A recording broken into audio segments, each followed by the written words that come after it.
How's it going, everybody? This is the Dual Threat Podcast, your daily news source for all things sports. I'm your host, Jacob. And I'm Jared, and I'm filling in this week. Absolutely. We got a special guest this week, Jared, one of the boys.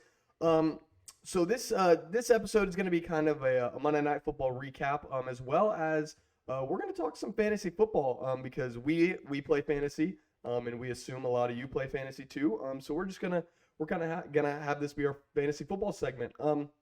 So let's get right into this. Monday Night Football, Tampa Bay at the New York Giants. Bucks come away with a 25-23 win. What did you see in this one? Honestly, I think that what most people saw was this game was a lot closer than they expected. It was really weird. The Giants got off to a 2-touchdown lead to start the game. It was like 14-3. Very, it's not what anybody expected. No. Considering the Bucks were 5-2 and the Giants were 1-6. Yeah, nobody expected it to be close, but honestly, I never really felt within that game that the Patriots were, not the Buccaneers were going to lose. I never felt like they were going to lose. Yeah, totally. If you watched our Sunday recap video, go watch that. But if you remember in that video, we talked about this game, preview for it kinda, and we didn't think there was a chance. And like you were saying, it was 14-6 at halftime, but it never felt like Tampa was out of reach. No, not at all. And Tom Brady really showed just how elite he still is. One of those touchdowns got set up by Ronald Jones' fumble that put him pretty much right in the red zone. Right. And then a pretty good pass to Deion Lewis from Danny Dimes. I'll give him credit. Yeah, that was a very good pass. But yeah, overall, Tom Brady leading the comeback. Stop me if you've heard this one before. Leonard Fournette actually got pretty much all the carries. 74% of the snaps. Pretty much all the work after the Ronald Jones fumbled, which really hurt me. I played against him in fantasy. I played him in fantasy. Pretty much needed. Or I played Ronald Jones. Right. I pretty much needed Fournette to have a dud, and he ended up with like 10, which was enough for him to get the win. Yeah, I mean, this is something that we've seen before with Bruce Arians. You know, he doesn't handle fumbling. He's not going to deal with that. He's going to bench you if you fumble. We've seen it happen to Ronald Jones earlier in the season. You know that if he fumbles, he's coming off the field. I don't think that he was on the field for like the next 2 drives after he fumbled, and then it was still Fournette getting more of the work, I think. You see, Ronald Jones had 7 carries for 23 yards. Fournette 15 for 52. This is what you can expect if Ronald Jones fumbles. He's not going to see the field, but I don't know that it's necessarily saying anything for future weeks. You know, maybe they favor Fournette a little bit, but if Fournette fumbles, guess what? Ronald Jones is going to be on the field. Keyshawn Vaughn's going to be on the field. Arians just doesn't handle fumbles. It's hard to predict. Ronald Jones just seems to be making a habit out of it, and he can clean that up, then he can lead this backfield. But yeah, I mean, it's something you see a lot. Like you look back a couple weeks ago, Cowboys played the Cardinals. Zeke put the ball on the turf 2 times early, and pretty much was effectively benched for the rest of the game. It seemed like that's pretty much all it was for Fournette. Zeke obviously came back the next week, got his normal workload. I would expect Ronald Jones to do the same thing next week. But yeah, I tweeted in the middle of the game. If you're not following us on Twitter, go follow us at Dual Threat. I tweeted during the middle of the game something along the lines of Darius Slayton could not have been more open on that one. And it seemed like that was the story of the game. Danny Dimes missing a lot of deep throws, either missing throws or just not even seeing the man. But yeah, it was pretty unfortunate seeing him, Sterling Shepard, Golden Tate get open deep and just not even get looked at or just get overthrown or whatever. The Buccaneers defense or offense looked a little bit weaker than we're used to. Obviously, they've been missing Chris Godwin with that finger injury. Next week, they'll also get Antonio Brown back, which Arians has said he could play 10 plays. He could play 35. He doesn't expect him to play 60. So we'll probably see Antonio Brown in somewhat of a limited role. The extent of that limited role is yet to be seen, but obviously, adding a weapon like Antonio Brown is always great for Tom Brady. It's always great for this offense in general. Godwin is 50-50 to be back, so we can expect this offense to be better next week against New Orleans. Yeah, 100%. If you take a look at the one game that Antonio Brown played last year, he only saw 33% of snaps and still had 8 targets, 4 receptions, 56 yards, and a touchdown. And so, yeah, we know what he can do on seeing every snap. We know what he can do on limited snaps.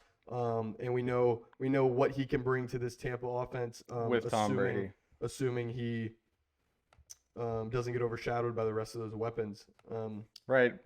Mike Evans put together a decent game with the absence of Godwin and AB not being back yet. 7 targets, 5 receptions, 55 yards, and a touchdown. He got that touchdown towards the end. It would have been sort of a weaker day had he not managed to haul in that touchdown on a nice fade at the end. Gronk continues to show up and produce 4 receptions on 4 targets, 41 yards, and a touchdown. He's really brought it back and seems to be one of Brady's favorite targets through these past few weeks. It'll be interesting to see how his role evolves with the introduction of AB and just whether this is sustainable, because this is a fantasy episode, so it's worth pointing out that tight ends have been pretty rough this year. And if you have Gronk, you're probably feeling pretty good about it right now. Yeah. Okay, well, I think that's a great segue into our fantasy section of this. Talking about Gronk, I have George Kittle in a fantasy league, and he got ruled out for 8 weeks with a broken foot. So very unfortunate. What do you think about, say, a guy in my situation, somebody who has somebody who has Kittle and is looking for a fill-in for the next 8 weeks, probably through the end of the season? What do you think about somebody in my situation like trading for Gronk? Well, that's actually a really interesting question. So obviously George Kittle going down with his injury, it's massive. Like, this is probably the second biggest injury of the year behind Saquon Barkley. It's really sad. You're definitely not going to have him until at least week 16. His season might be over. So really, for fantasy purposes, he's only going to be useful maybe if you make your championship. Right. And so at that point, it's almost hard to keep George Kittle on your team. Like, do you think that George Kittle maybe for your championship is more useful than spending that roster spot getting a streaming defense a week early? It's hard to argue, you know? Yeah. I mean, you might be better off just going a week early, getting the good defense and playing with those points instead of the off chance that George Kittle might play in week 16. No, and I think I agree with you. I'm in a spot right now where I'm thinking the exact same thing. And so I've been a couple of guys in our leagues have 3 tight ends each. And so right. I've been stockpiling a few because I had Jonnu early on, and he's been sort of disappointing since A.J. Brown and Corey Davis have come back. So I've got Austin Hooper and Trey Burton on my bench. I'm going to be testing those out, trying to figure out that position. Yeah. And Gronk is honestly a great trade target because, you know, he's had these couple weeks. People might be afraid with Godwin coming back from injury and Antonio Brown joining the team that it might take away looks from Gronk. But Gronk's been pretty solid. This offense has been humming. And the good thing about Gronk is a lot of people didn't draft him or didn't draft him high. He might have hit the waiver wires for a few weeks. So he might be on a team with somebody who doesn't need him as their tight end. So you might be able to get him for relatively cheap, you know? Yeah, you might be able to offer a bench player or somebody, you know? Yeah, see, that's so just a depth filler basically for them, but it actually fills a potential starting tight end spot for you. Yeah, I was talking to Jake. He does college football with Drew pretty often on this podcast. I was talking to him about potentially trading for Gronk. And a name that kept getting brought up was Jarvis Landry for Gronk, straight up, which is intriguing for me. I do see a lot of upside with Odell being out. But I also see a lot of targets. See a lot of downside with the Browns' offense as a whole with Odell out, because this week against against Las Vegas was brutal for that offense, and so I'm considering doing that. But yeah, that's something that I thought about. Do I go out and try to trade for a tight end, or do I take Right, Jarvis Landry with somebody who's on waivers? Jarvis Landry is probably a guy that I would be willing to trade for Rob Gronkowski. I mean, so we saw Baker Mayfield when Odell went out. He just lit the world on fire. He had those 5 touchdowns or whatever, and he was insane. But then this week, 12 for 25 completions, 122 yards, no touchdowns, but no interceptions. It's important to remember that this team is still a run-first team. Right. With Nick Chubb and Kareem Hunt, even though Nick Chubb's out right now, they still want to run the ball. That's how they want to control the game. And even when Baker does pass, and he had that one good game, that's his first good game in a while. We don't see it for Baker very often. Um, he's thrown to the tight ends a lot, you know. Yeah. Harrison Bryant, David Njoku, they combined for 4 for what is that, 44, and then they've also got Austin Hooper, who he's been out the past couple weeks with a what was it? Not pancreatitis, was it? Oh, it was appendicitis. Appendicitis. He had surgery, so. And then he's on bye this week. But he might come back, and he was putting up some numbers before he went out. So it seems like Baker likes his tight ends almost more. So Jarvis, obviously, being the number one wide receiver on the team, although Rashad Higgins is also there, he is gonna benefit from Odell being out, and you might see some good games out of him. But I don't know if you can rely on him week to week, and if you're a guy who has Gronk as your backup tight end and you're never going to play him, you might prefer having Jarvis. And a guy in your situation, you probably prefer having Gronk than Jarvis. So that would honestly be a good trade target, I'd say. That's not a bad idea. Yeah, especially the way kind of my team's shaping up with Kenyon Drake being out. I'm very, very high on Chase Edmonds, as everybody in my immediate fantasy circle knows. Mm-hmm. I think as long as Kenyon Drake's out, he is a top, I would say, 7 running back. Wow. And I think that, which I think is going to be, he's going to come back sooner rather than later. But I do think in the probably 2 weeks that it's just the Chase Edmonds show, he's going to show out. Who are their matchups those weeks? Do we know at the top? Miami next week. I know the Cardinals play Miami next week, and then Buffalo the week after, Seattle the week after that. Yeah, I mean, I could see it. Chase Edmonds, he's looked really good when he's played. Mm-hmm. He's been dynamic in the passing game. He has looked like a better runner than Kenyon Drake, as much as it hurts me to say. I drafted Kenyon Drake. He's looked pretty dang good, and it has been limited sample size. They still have been giving the volume to Kenyon when he was healthy, but even in the short time when he took over that running back, he took over that backfield when Kenyon got hurt before their bye. He looked good. He looked explosive. He was making plays. Kyler seems to not mind checking down to him, and Kyler didn't really check down to Kenyon Drake ever. Right. He would just take it himself, but he seems to be fine with checking down to Chase Edmonds. I think that he will inherit a larger workload, obviously. There is the thing to remember that they do have Eno Benjamin there, their rookie running back.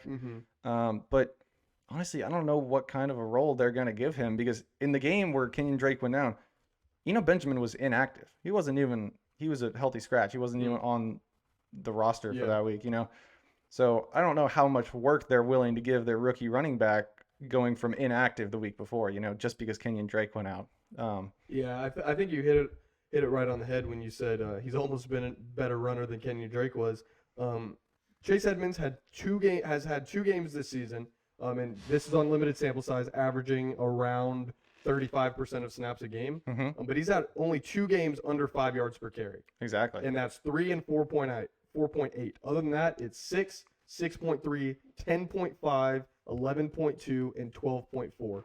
Right. He's a very efficient runner, a very effective receiving back, and I think he's going to take the league by storm these next few weeks. There's still question marks as to what they're going to do when Kenyon Drake does get back, or even when Kenyon Drake is back. They didn't put him on IR, which makes you think that they might expect him to be back sooner than 3 weeks, because otherwise, why not put him on IR?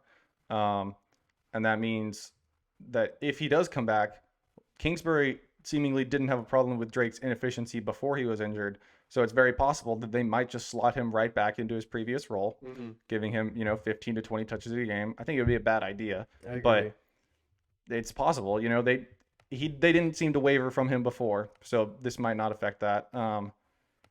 And then even when Chase Edmonds is taking over the backfield, we have seen limited sample size of him being good. We just don't know. I think top 7 might be a bit rich for me, but I'll give you top 12. That's fair. Top 12 to 15. You can definitely count on him to be that. You should be starting him every week, I believe, unless we see otherwise. So yeah, I agree. It seems like he fits that offense way better than Kenyon Drake does. Kenyon Drake, even though he's not a huge guy, feels like almost more of like a power runner. He's looked different this year. He'll give you almost a guaranteed 2 yards if you're on the goal line. But at 6'1", 211, he's just there for that. It feels like Chase Edmonds has been a lot more explosive, fitting that high speed, high powered offense a lot more. And it just feels like he's a better fit. But I guess we'll see how the rest of the season shapes out.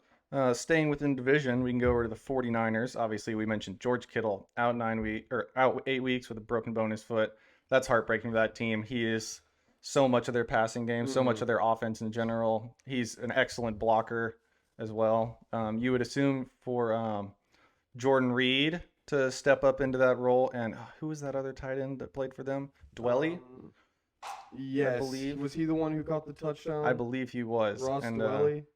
You would assume for them to step up into that role. Jordan Reed has been a talented tight end when healthy, but he's just never been able to stay healthy. Right. And speaking to that, he's already injured. He's limited Tuesday with a knee injury, limited in practice Tuesday. Yeah. So that already puts question marks there. I believe he's been injured this season for a lot of the time. He was on IR, I think. And so, yeah, I think they're but he did decently in the time that Kittle missed before. So yeah, he had 24 fantasy points in week 2. So with Kittle being out, if he's healthy, he is probably a pretty good play. Yeah. But another thing, Jimmy Garoppolo, their quarterback, out a minimum of 6 weeks. Mm-hmm. I think he's been put on IR already. Yeah, that's not great for that team. So the question is it? Because he didn't look great beforehand. Yeah. He didn't look great against the Seahawks this past week, and then a couple of weeks ago against the Miami Dolphins, he got benched for poor performance. He hasn't had a great season, and it almost says, would they be better with the backup? Yeah. I was gonna say, what is Nick Mullins, assuming he's the starter because he filled in for Garoppolo? What does him being the starter mean for the rest of that offense fantasy wise? So, I mean, George Kittle's out. Whoever slots in at tight end should be a week-to-week starter, you'd think, in fantasy at least. Looking at some of their receivers, Kendrick Bourne actually had a pretty solid game. Bourne and Ayuk both did pretty well last week, given they were playing the Seahawks. Not necessarily a difficult matchup. Everybody does well against the Seahawks. But if you watch that game, they got most of their work once Garoppolo went out. They did. They got a lot of their work when Nick Mullins came in, and it felt like this is also probably because Kittle was out. Mm-hmm. Kittle had already gone out, but they were. Kendrick Bourne ended with 10 targets, 8 receptions on those, and 81 yards. I would go as far as say I think he had like 2 or 3 targets before Garoppolo went out. Mm-hmm. And again, Kittle not being there gives him a lot of extra targets, but I think. Well, right, and we've already seen Deebo Samuel has been ruled out for Week 9, so. It remains the Ayuk and Bourne show in those wide receiver spots.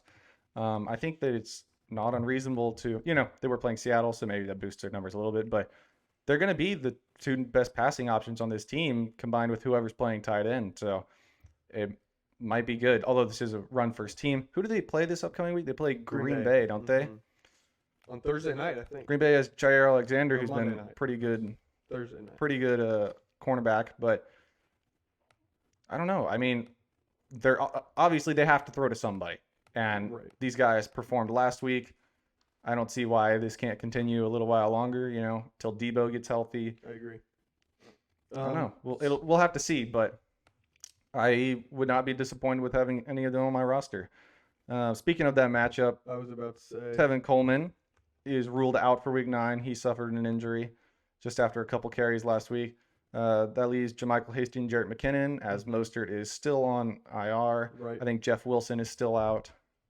So how are we feeling about those 2 running backs, Jacob, against Green Bay, who Dalvin Cook just torched for, 150 yards and 4 touchdowns? Yeah, I think the only hesitation I have is I don't know if I think it's going to be the same. I don't think the game speed is going to feel the same. I think the Niners are going to get behind early instead of the Vikings getting out front early, in which case it gave them more opportunities to just run the football with Dalvin Cook, and he obviously carried them to that win.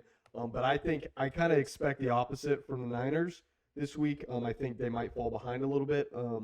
And so a guy like Jerick McKinnon, who has historically been like a pass catching back, maybe has a little more fantasy value. But I think their other weapons on offense are going to be kind of where you're looking in that game. Yeah, I think that I actually prefer Hasty over McKinnon in this one, but I think that you make a great point. I agree that they will probably fall behind, and that usually leads to more passing. And McKinnon seems to be getting more of their passing work. I think he had 4 receptions last week, but they seem to like Hasty on the ground. So I think that Hasty might be the safer pick, but if you believe in that narrative that they're going to fall behind, they're going to have to pass, maybe McKinnon has a big game. Maybe he gets 6, 7 catches, maybe grabs a touchdown off of it. It's very possible. I think Hasty's probably the safer pick, but McKinnon might have more upside given that game script. Yeah. All right, we'll go into the other side of that game. The other team, Green Bay has had some backfield issues. Aaron Jones has been out, and Jamal Williams stepped in and looked pretty solid. But then after this week, rookie A.J. Dillon contracted COVID. Jamal Williams and pretty much the rest of that running back room. Yeah, Jamal Williams has been recorded being close contact. Was close contact. And I think that both of them have been ruled out for this week already. AJ and Jamal have both been ruled out. Yeah, so what exactly is going on there? Well, it's a mess, man. I mean, Aaron Jones, they're not sure if he's going to play this week. Obviously, it's a Thursday night game, so they don't have a full week for him to recover. But he's not. They're pessimistic about his return for week 9. And if there's no Aaron Jones, no Jamal Williams, and no A.J. Dillon, that leaves Dexter Williams and Tyler Ervin as the Packers' backfield. And because of COVID protocols, it's not like they can sign any running backs or anything, pick anybody up. It's just those 2 guys. And do you think that we've ever seen an NFL team not attempt a run play in a game? I would assume that has never happened, and I would assume it's still not going to happen. Aaron Rodgers can't pass the ball every time. No, but do you think that they're going to run a lot of run plays with these 2 running backs, or do you think that they might use them out of the backfield a little bit more as check down options and just rely on the passing game? I think that's probably more likely. I don't think they're going to have 0 run plays. But I just looking back to the Niners-Packers NFC Championship last year, obviously totally different Niners defense. They basically don't have a single relevant starter, it feels like, especially Nick Bosa being gone. And so I've been pretty impressed with how they've done even without their big guys, though. For sure. Yeah, but they're not going to be able to pressure Aaron Rodgers like they did in that game. They just absolutely stomped the Packers because of how they were able to get to him. And I think I don't think it's going to be similar to that. I think Tyler Ervin, if he gets the start, or Dexter Williams is going to do just enough, and I think Aaron Rodgers is going to take care of business over there. Sure. I think Davante Adams is a killer play this week, as usual. He's been on fire since he came back from injury. Him and Aaron. Last week, Aaron had 3 passing touchdowns, and all 3 of them went to Davante. Yeah. He's about as locked in as of a wide receiver as you can get in this league, and he's just going to be an animal. And the trade deadline just passed. They did not trade for Will Fuller. And yeah, I was kind of expecting it to happen. I saw on Twitter some Packers fans were kind of going back and forth. One of them was saying he didn't want Will Fuller, and a couple other ones were saying they did. I don't see why you would not want Will Fuller, especially with some of the injuries that the Packers receivers have had this year. Allen Lazard being injured. But yeah, there's really Davante Adams, and that's kind of it. It's pretty much it. I don't see why you wouldn't want to upgrade Marquez Valdez-Scantling to Will Fuller, who has been really good this season. Yeah, I mean, Will Fuller, he's always shown it when he's healthy. He's always shown that ability. He makes big plays. He's speedster. He's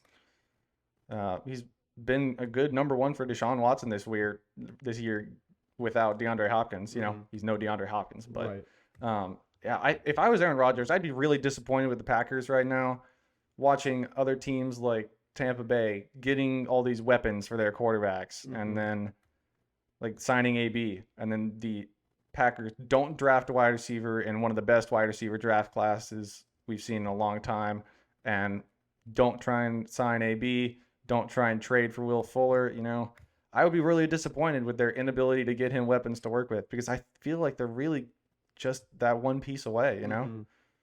Yeah, it's been the same thing forever. Michael and I touched on it. Can't remember if it was Sunday or I'm sorry, Monday or last Friday, but we talked about how Aaron Rodgers has thrown like one touchdown in his career to a first round pick. And it's just it feels like it's been like that forever. Don't really know why, but it also you look at the great receivers Aaron Rodgers has had: Donald Driver, Greg Jennings, Jordy Nelson, Devontae Adams. Like Randall Cobb was good there. He's worked. Randall Cobb, right? He's worked with what he's needed, and they've developed into good players. But yeah, they just it just seems like they got to feel like they're close to a championship, right? Mm-hmm. And I don't know why you wouldn't go in and try and get that last weapon that Aaron Rodgers might need when you've had so many opportunities to do so. Yeah. They just refuse to do it. I would be very frustrated if I was him, but he's Aaron Rodgers. He's going to go out there. He's going to do his work. Right. He's going to ball out. Yeah. Sure. He's going to do everything he can to win those games and probably win them. Yeah. All right. Well, couple other notes. Going to the Dallas-Pittsburgh game, Ben DiNucci has been benched. Maybe start calling him Bench DiNucci. I've seen that either Garrett Gilbert or I guess if Andy Dalton's back, he's going to get the start. I think Andy Dalton is not expected to be back this week. Okay, well then, they said Gilbert and Rush to compete. I'm not sure who Rush is. Gotcha. There's no way they're going to even probably score a touchdown against Pittsburgh. Again. I think this might be the first game that I ever see a defense in fantasy score 40 points. I don't know if I disagree with that. It's going to be brutal. I think that Pittsburgh might get a dozen sacks and let up less than 100 yards and no points. Yeah, whatever the line is, bet on Pittsburgh in this one. Because I'll check that just to make sure it's not like 50 points or anything. But the Cowboys look terrible since Dak's been like the Pittsburgh offense versus the Cowboys defense is going to be a massacre, and the other way around is going to be even worse. Mm-hmm. It's really not even going to be close. They're going to eat them alive. I don't think that you can start a single Cowboys player this week in fantasy. Yeah, I just traded Zeke. And I think that you can start almost every Pittsburgh player. Yeah, I agree. James Conner, Juju. all three of those wide receivers. Juju? Roethlisberger. I think you can start Juju this week. I mean, he's the last couple weeks he's looked flexible. He's not going to be your RB1. I mean, wide receiver 1. He's not probably going to be your wide receiver 2. But if he scores 14 points, especially in a 2-flex league, that's serviceable for most teams. Right. The Steelers-Cowboys line is Pittsburgh minus 13.5. And I think you mortgage the house on this one because that. I just expect Pittsburgh to score more than 2 touchdowns, and I don't think the Cowboys are going to score. It's going to be pretty brutal. I agree. Honestly, I hope Garrett Gilbert comes out and proves us wrong and throws 500 yards and 17 touchdowns, but Garrett Gilbert leads into a divisional title. Right, yeah, former Texas Longhorn. That would be fun to watch. All right, a couple other notes around the league. McCaffrey's probably going to come back from IR. I would expect so. I mean, he was doing non-contact in practice last week, and they had the Thursday game. So I would expect that after another week and a half of healing up that he'll probably be ready to go. Mike Davis looked great for those first few weeks that he filled in for McCaffrey. I think that he really was earning himself a contract for next year somewhere else, as at least in a timeshare. Mm-hmm. And but these past couple weeks he hasn't looked quite the same. He's looked a little bit more stoppable. But I think that they'll be excited to get McCaffrey back. Mike Davis will get some involvement. He was getting some involvement even before McCaffrey got injured in the passing game. I don't think that they'll cut him out completely, but it'll be good to get McCaffrey back. He's a guy that we've missed watching in the NFL, and many fantasy managers have missed having on their team. Of course, yeah.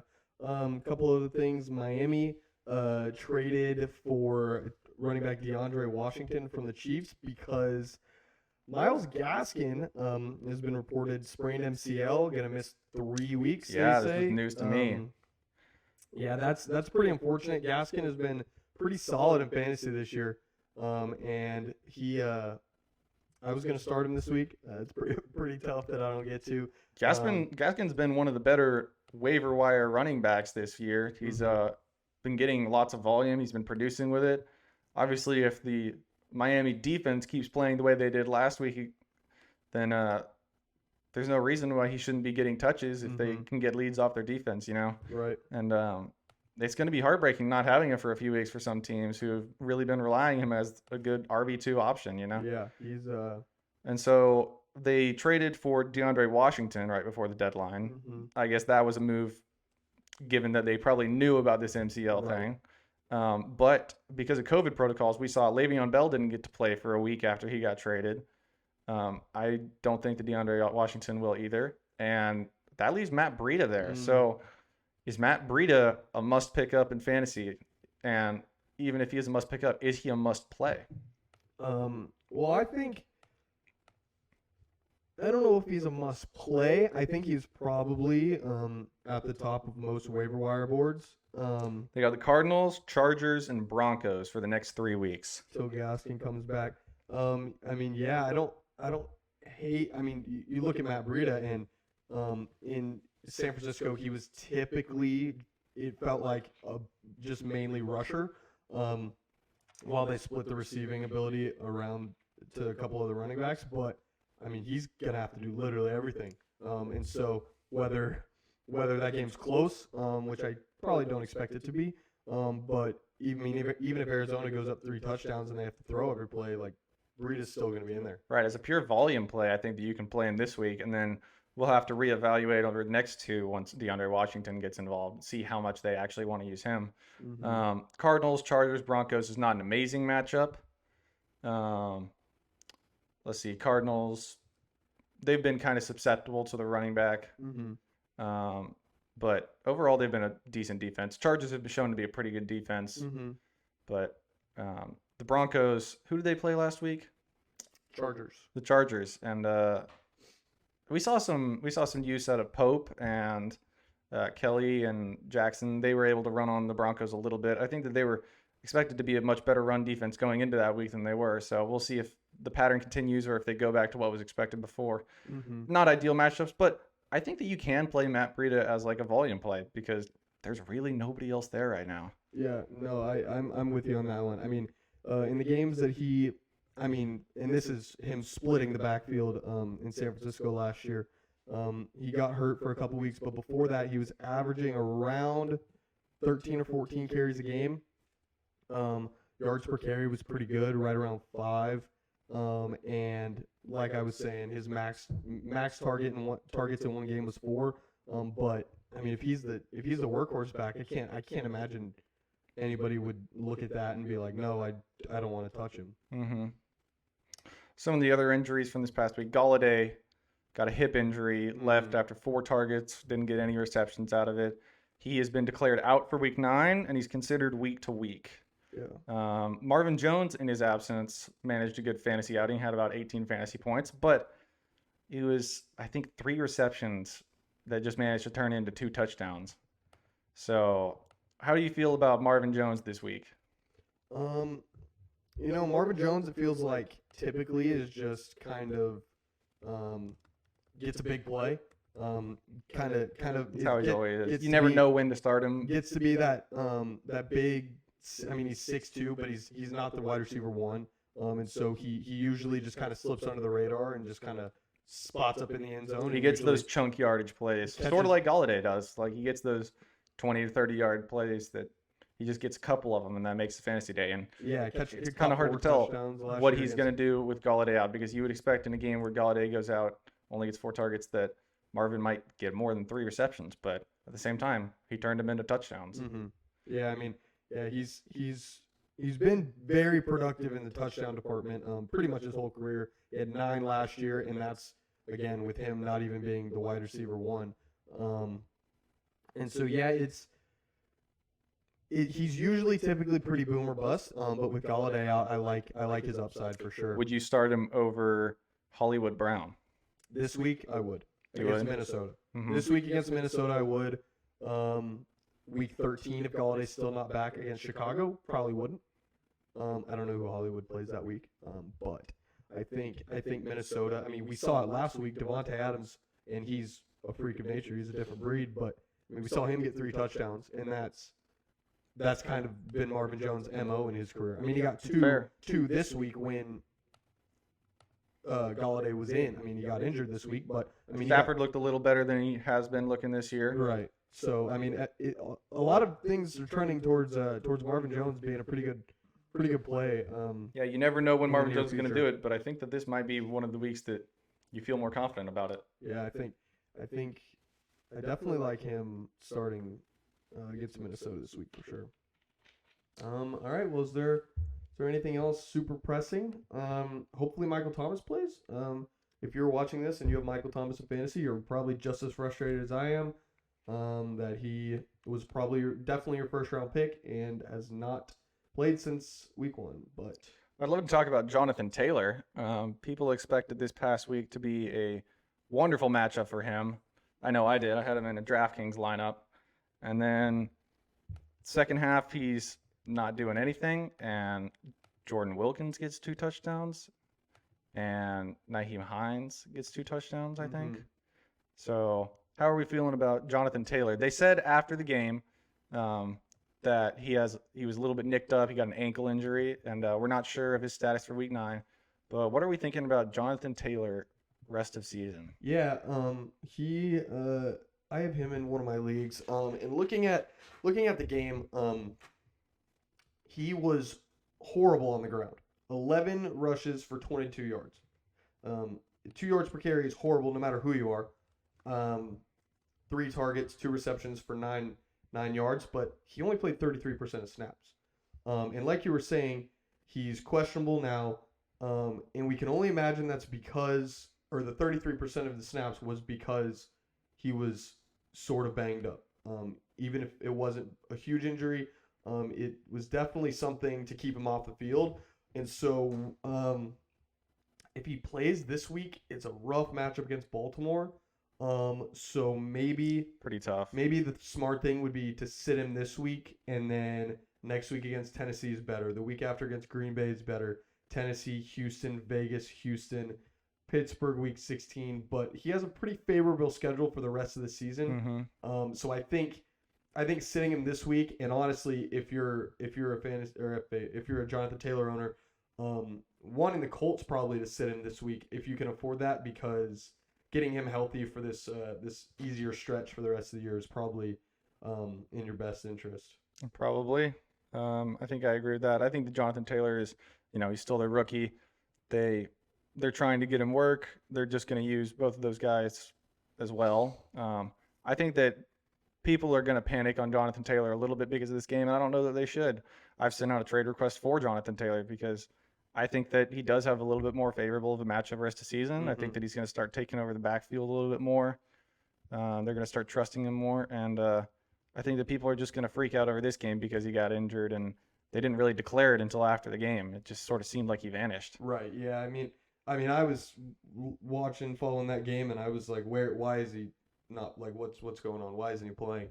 But yeah, after that coming out, it makes perfect sense. And he's a rookie, so he doesn't have a lot of NFL stats to go off of. But you look at his college stats, and he was built to be a workhorse. He averaged 6.7 yards per carry in college on 6,174 yards in 3 years, which is the most of any college running back through 3 years.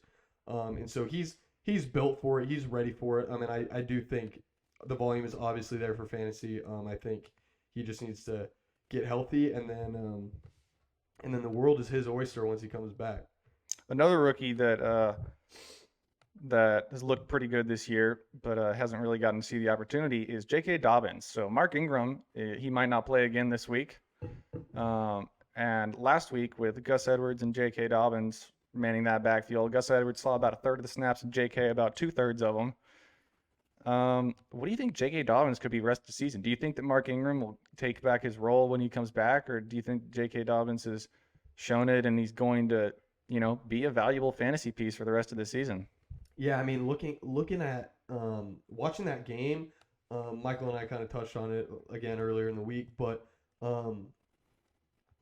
they got out to an early lead, and then we're kind of trying to game manage for the rest of the game, and ended up um, kind of choking at the end.